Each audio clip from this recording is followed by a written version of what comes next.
નમસ્કાર, આપ જોઈ રહ્યા છો જેકેએસ ન્યૂઝ ગુજરાતી. વાત કરીએ તો લોકસભાની ચૂંટણીને લઈને રાહુલ ગાંધી ફરી એકવાર ભારત ભ્રમણ માટે પગપાળા કરશે. ત્યારે તારીખ 9ના રાહુલ ગાંધી ગુજરાતમાં પ્રવેશ કરશે, જેનું સ્વાગત કરવા આપ અને કોંગ્રેસના કાર્યકરો પહોંચશે. ભાવનગર લોકસભા સીટના ઇન્ડિયા ગઠબંધનના ઉમેદવાર ઉમેશ મકવાણાએ પ્રથમ મીટિંગ કરી હતી, જેમાં કોંગ્રેસના પદાધિકારીઓ અને આપના પદાધિકારીઓ અને કાર્યકર્તાઓ એકબીજાની ઓળખ કરીને મળ્યા હતા. ઉમેશ મકવાણાએ વધુમાં જણાવ્યું હતું કે રાહુલ ગાંધીની યાત્રામાં આપ કાર્યકરો પણ જોડાશે અને યાત્રાનું સ્વાગત કરશે. જેકેએસ ન્યૂઝ ગુજરાતી સાથે હિરેન ભાયાણી, ભાવનગર. ઇન્ડિયા ગઠબંધનની પહેલી આ મીટિંગ યોજાઈ છે, સંકલન બેઠક યોજાશે. શું મહત્વના મુદ્દા રહે છે?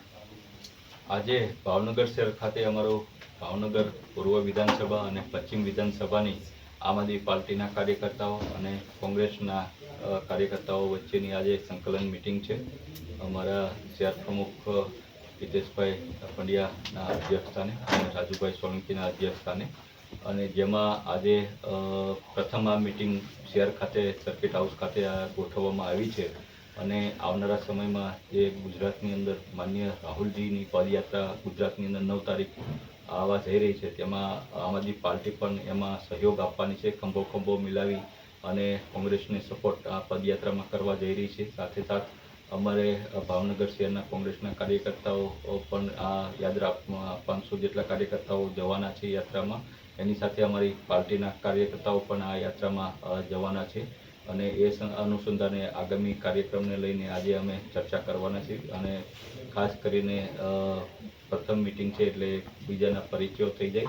અને આગામી સમયમાં અમારી દરેક વિધાનસભા સીટ વાઇઝ, દરેક વોર્ડ વાઇઝ અમારા ટૂંક જ સમયમાં કાર્યક્રમો અમે લોકોની વચ્ચે જવાના છીએ. લોકોની વચ્ચે કેવા મુદ્દાઓને લઈને જશો ઉમેશભાઈ તમે? જે રીતના ભાવનગર શહેર, જે રીતના મેં પહેલાં પણ કીધું હતું એમ, કે જે અન્ય મહાનગરોની ગણતરીમાં ભાવનગર શહેર એવું એક છે કે જ્યાં સંખ્યા ઓછી થઈ જાય છે. લોકો બેરોજગારોનું પ્રમાણ વધુ છે.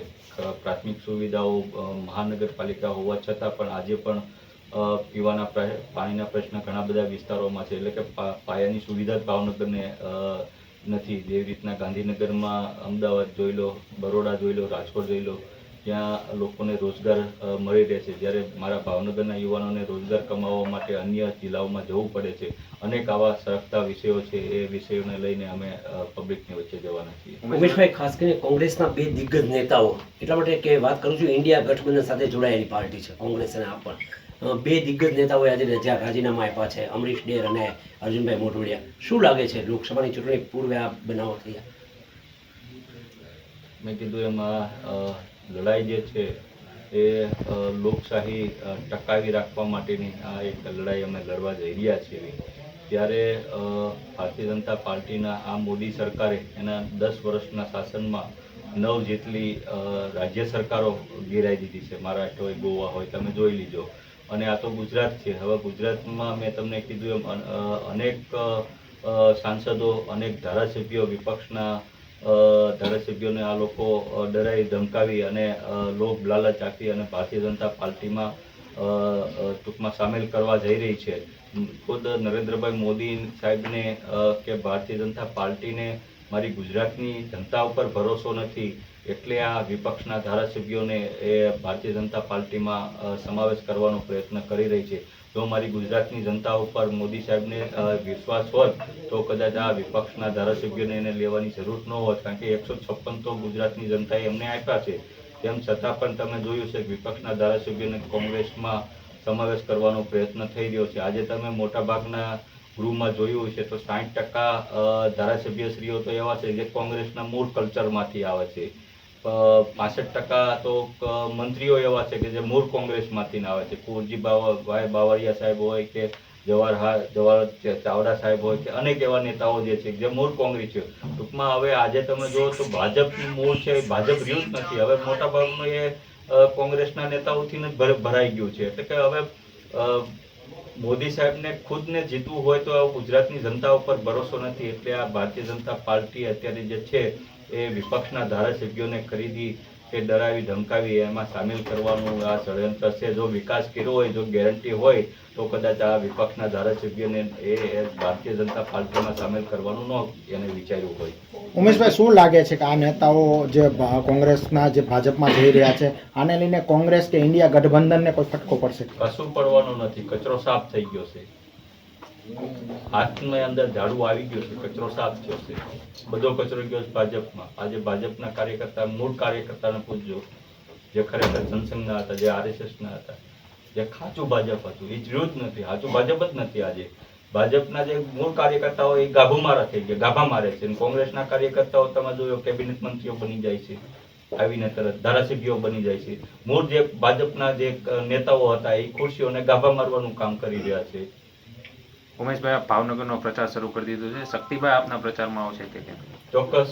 શક્તિજી ગોહિલ અમારા વડીલ આગેવાન છે, અમારા અધ્યક્ષ છે, એટલે ટૂંક સમયમાં જ એ અમારી વચ્ચે ઉપસ્થિત થવાના છે અને આગામી સમયમાં ઇન્ડિયા એલાયન્સનું કાર્યાલય પણ એમના હસ્તગત ખોલવાનું છે.